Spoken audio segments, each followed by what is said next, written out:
Okay, thank you very much. My pleasure being with you. Apologies for not being in Israel, to the beautiful country. Hopefully, things will be much easier next time, and I'll visit Israel once again. So I'll start to sharing my presentation. So I'm going to refer to various ways that we try to circumvent to tackle aging on a personalized matter. And I will start by mentioning that perhaps in this audience it's very clear that aging is accumulation of damage over time. And here I have to make clear that in both our macromolecules, both in DNA and proteins, damage is accumulated. However, while damage on DNA is reversible, and if the damage is not extensive, all the DNA repair enzymes are capable of repairing the DNA damage. In contrast, when a protein being damaged by oxidation, glycation, lipid peroxidation, many other ways, usually it accumulates in the cells as a damaged protein. In a variety of age-related diseases, several neurodegenerative diseases also relate to accumulation of such damaged proteins, like beta-amyloid plaques in Alzheimer's disease, alpha-synuclein in Parkinson's disease, and so on. So here I would like to introduce the proteasome, discovered by a set of prominent Jewish scientists, Aaron C. Hanover among them, which is a very good personal friend. And the proteasome, it is responsible for degrading not only normal proteins, but also damaged proteins once they have been accumulated. So given this information, we pay attention to study the proteasome function in young and old cells. So on the left, for example, you see human fibroblasts, early passage and late passage senescent cells. And you see that when cells senesce, the proteasome has an impaired functions. All three activities of the proteasome are downregulated. That results in the accumulation of damaged proteins like the oxidized proteins. And then went on to examine all the proteasome subunits, 28 in humans, to identify the defective ones, and these were the so-called beta-catalytic subunits, beta 1, beta 2, and beta 5. Not only that, but if you take young cells and you inhibit the proteasome by specific inhibitors, you recapitulate premature senescence, and this is a typical sign of senescence, as this proteomic analysis has shown that senescence is being initiated by induction of P21 and maintenance of senescence by induction of P16.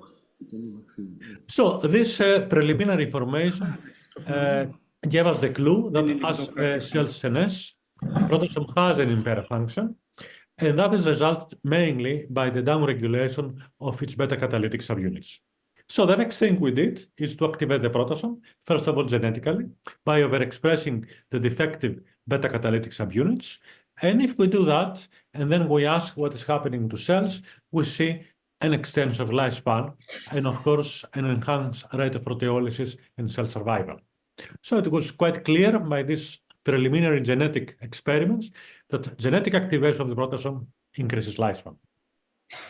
That has led us to the next step, and that was to check a variety of natural compounds, whether they can mimic the genetic activation to activate the proteasome and therefore to increase lifespan. So I give you here one example. This is the so-called 18-alpha glycerinic acid that you see that if we treat it continuously in the presence of the compound, we have an extension of lifespan.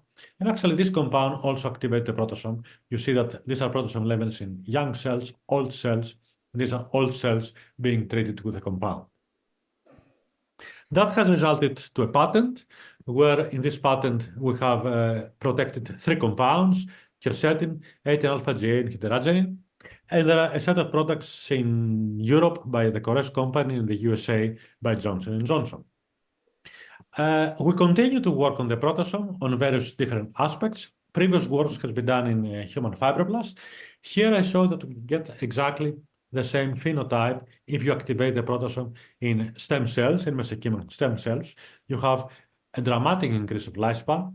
And importantly, proteasome activation promotes the differentiation capacity of stem cells because, in a way, it maintains the expression of the various pluripotent factors. I will not go into much details about the molecular biology. Everything is published. You can go through the papers, or if necessary, you can contact me directly. So these were in vitro data, which clearly demonstrate that proteasome activation delays aging in various cell types. What is happening in vivo? First, we took biopsies of various healthy donors of various ages, and as you would expect, the older the donors are, the lower the proteasome expression. However, when we did the same study on healthy centenarians, you see that most of them, they had a more functional proteasome in comparison to the elderly. We continue our in vivo experiments by going through in evolution to do some genetics, and we started with C. elegans, the famous worm, and you see that if you were express the beta-catalytic subunits on C. elegans, you have a severe extensive lifespan by about a third. Again, I will not go into the genetics because all of the genetics have identified the transcription factor being responsible, which is FOXO, the human ortholog, for this effect. But I would like to show you some other very important experiment, and that was to cross our genetically activated worm cell lines with worms that they are models of Alzheimer's disease, because, for example, they accumulate beta-amyloid plaques. And as you see that in the presence of the proteasome activation, these worms are being rescued, and importantly, we observe a severe reduction of beta-amyloid plaques. And exactly the same happens if we feed C. elegans with a compound, 18-alpha-GA. You see that, first of all, the compound increases lifespan by analogy to what we have observed on human cell lines. And more importantly, if you now deliver this compound to C. elegans models of Alzheimer's disease, we see a dramatic reduction of alpha-beta amyloids. We then move on from C. elegans to mammals, and we did a similar set of experiments in mouse. This is the famous 5FAD mouse model. That is a model of Alzheimer's disease. So here we deliver two proteasome activators. 18-alpha-GA is a transcription activator of the proteasome. A combination of fatty acids are structural activators of the proteasome. So we fed mice for 6 months with a combination of these two compounds, and then we measured various markers, and we found that mice in the presence of these two compounds behave much better because, for example, they have shown increased physical activity, reduced anxiety, all kinds of physiological and clinical parameters. I just presented a couple of them, and also a severe decrease of beta-amyloid levels and the overall frailty score. And here I have to make clear that what we're really proposing with these experiments is that in conditions of increased proteolysis that we have achieved by enhancing the function of the proteasome by various compounds, then we have less accumulation of damaged proteins in neurodegenerative disorders. Obviously, this type of pretreatment has to be combined with a classical clinical evaluation and use of other drugs to see if indeed over long term in human patients, these compounds may have a significant positive effect. I will move on to the second part of my brief presentation by saying that in Athens, in Greece, we try to apply what we call the personalized anti-aging strategy. And that is that we have volunteers or people who would like to be involved in the study. They give blood, and then in PBMCs, we measure several biomarkers of aging, like telomeres, length, like proteasome composition, oxidative stress, and so on. We have developed standard curves, so we know for a given individual and given his age, what should be, for example, its average telomeres length. So we know about how the biological clock operates with a given person. And then, depending on the score, we have screened for compounds that repair all of these biomarkers, and I will give you an example later on about telomeres. And then we ask for the person to be reevaluated every 6 months to see whether the treatment we deliver really restores the defective activity of a given biomarker. So this is more or less the process. I mean, we take natural compounds from plants, we do in vitro studies, we identify the compound, clinical trials, and then the end story is to develop a kind of a food supplement or a pill. So here you see that a typical screen we do. We have several compounds, and you see that we measure whether they increase cellular lifespan, increase the proteasome, increase telomere length, change the global methylation levels, and so on. And here I show you just an example of a clinical trial that we have undertaken.